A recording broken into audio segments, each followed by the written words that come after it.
Again, specifically designed and engineered to get the highest, to get the best possible results. Again, using hot water, scrubbing all the substrates, then rinsing with cold water. Yeah, I noticed that you have quite a rig that you get this portable rigs, and you got this big rig, and I noticed there was heater on that sucker. Yes, there is a heater on. Yeah. Again, because we use these specialized detergents, they work best when they are mixed with hot water. We have a portable hot water power washer that we bring to every job. We use the reservoir tank, goes through a heater, goes through the power wash wand, mixes with the detergent so that it actually activates the detergent through the hot water. Makes it more pliable to give us a really good, solid clean. How often do you have to power wash a house? That depends on the location. Some houses are set back in very wooded areas, which is subject to a lot of mold and algae. However, I will tell you that the detergents we use have somewhat of a built-in inhibitor for mold and algae. Normally, if a regular power wash on a house, you might have to get it done every year and a half. With our detergents, it's 2.5 years, depending upon the location and the way it faces, northeast, southwest. Now you talked about the being environmentally friendly. The plant life around a house, people always have gardens. How does this detergent interact with that? Totally biodegradable. We're a very eco-friendly company. Jeff has done extensive research to find the proper products that not only protect the foliage around the house, but we're also concerned about runoff in the bay. Sweet. I understand you guys like going fishing, so I understand why. We don't catch anything, but we go. One thing I noticed that you have quite a fleet of trucks, and it seems all be advertised looking very professional. So tell me about the trucks, or what you can tell me about the trucks. Well, again, we have a fleet of vehicles for our employees that are fully loaded with all the materials, the ladders, the brushes, the power washers. We have a fleet of about 3 vans and a couple trucks. We use that extensively to take it on our job site, not only to house all the equipment and product that we need, but it's a great advertisement for us when people drive by and see these beautiful vans and trucks and our guys out there working hard. It's a great marketing tool for us, helps us get our name out there. Well, we talked earlier about how you get leads, and you said that, leads, what do you call them, recommendations, that you get a lot of those because you've done a good job for somebody else. So let's talk about that. Sure. When we look at our marketing, we do a lot of internet advertising, and I would say about 40% of our business comes from internet because we have a wonderful website, and I invite you to go take a look at it. But I would say about 60% of our jobs are referrals, repeat customers.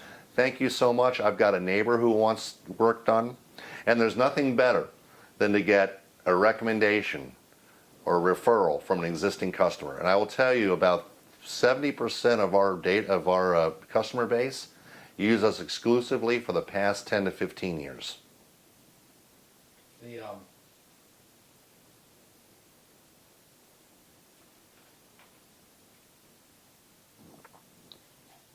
any water or anything? Nope. Sure. Okay. Decks. We're talking about deck. Let's talk about deck power washing, and then deck staining. Let's talk about power washing of a deck. Power washing is probably one of the most critical things for a deck, and in as much that most of the decks today are still wooden decks. They are subject to a lot of mold, a lot of dirt, a lot of cracking, or splintering of the wood. We're very, very cognizant of the type of decks that are out there. So we use a very light power wash, again with a biodegradable detergent called Atlantic Wood Wash Brightener.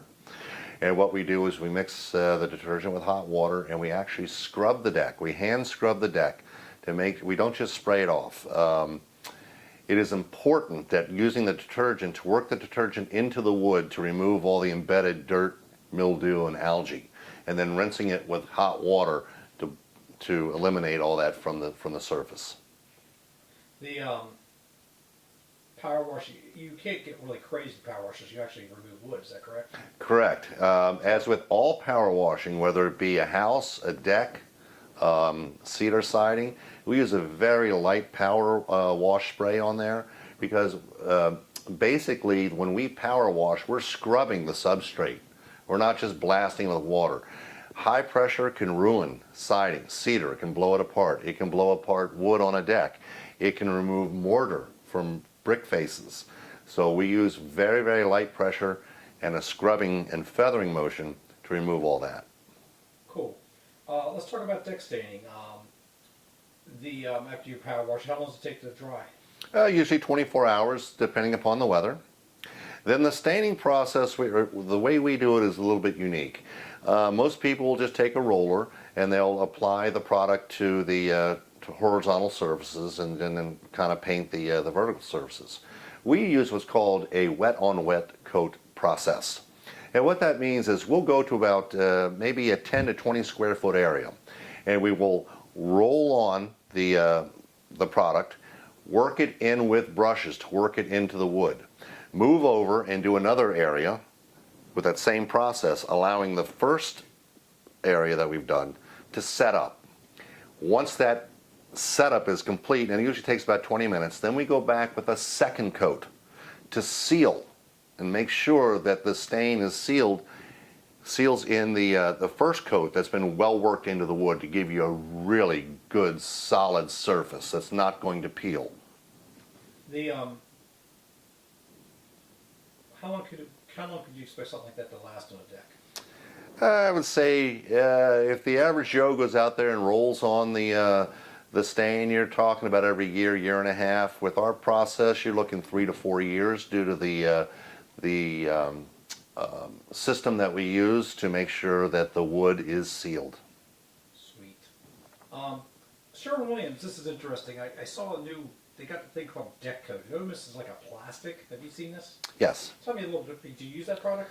We do on occasion. It depends on the condition of the deck. A lot of times people have a deck that's years and years old and the wood is starting to split.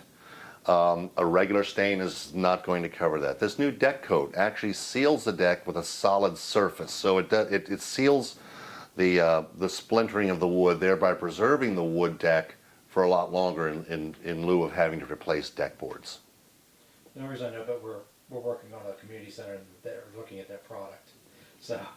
Yep, it's a lot less expensive than replacing deck boards. How does it look in the end? It's very, very good. I mean, again, the engineers and chemists who have come up with this have spent years developing this product specifically for customers to help them save money and maintain the integrity of their outside deck without having to go through a complete rebuild. Sweet. Let's talk about that. Is that something you like to use for your customers, or? It is. We sit down and we talk to the customers about the options that they may have. A lot of times we will go with the deck coat to preserve the nature of the existing deck. Sometimes we have customers that are like, it's been 15 years, I'd like to have the deck replaced, and we do have the ability to do small carpentry where we can replace deck boards, rails, and pickets. Cool. Let's step over to drywall repair. We're going to get some deck staining pictures, by the way. Okay, Videos, stuff like that. We have 3 deck jobs going on right now. Okay. We've already started, and you could go and get some pictures of it. The next available, nice day. Great. Drywall repair. How extensive do you guys go? Again, it depends on the condition of the wall. I was in a condominium yesterday where there was a lot of patching. You could see the ridge marks from the spackle where the patch itself was not feathered out completely. And as I looked down the wall, I just saw patches, patches, patches. What we do is we go back and we remove all of that spackle, we re-spackle it, we feather it out so there are no ridges, so that when we paint the wall, you're not going to see a patch whatsoever. This goes on with loose corner bead. A lot of times you'll see the corners, the corner bead, the metal corner bead starting to separate. We screw in that corner bead once again, make it tight to the wall. Whenever we do a patch, we usually skim 3 times because that's what it takes. You can't put one coat of skim over there and expect it to last. 3 coats, a lot of drying time, a lot of sanding, but when we're done, you're not even going to be able to tell there was a repair made. Sweet. Does it ever come down to we have to actually just yank the drywall and put new drywall up?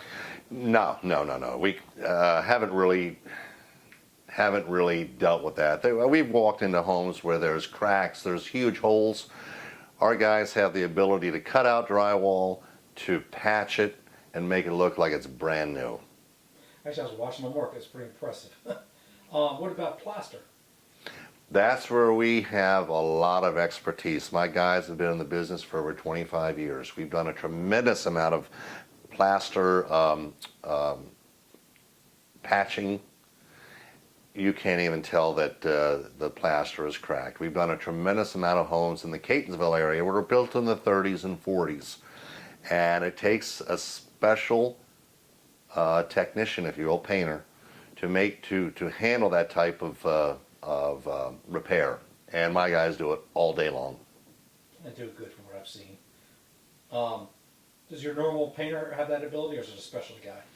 We have 4 crew chiefs that we rely on for specialty items such as that. They do train our other painters. We're constantly helping each other learn more and more.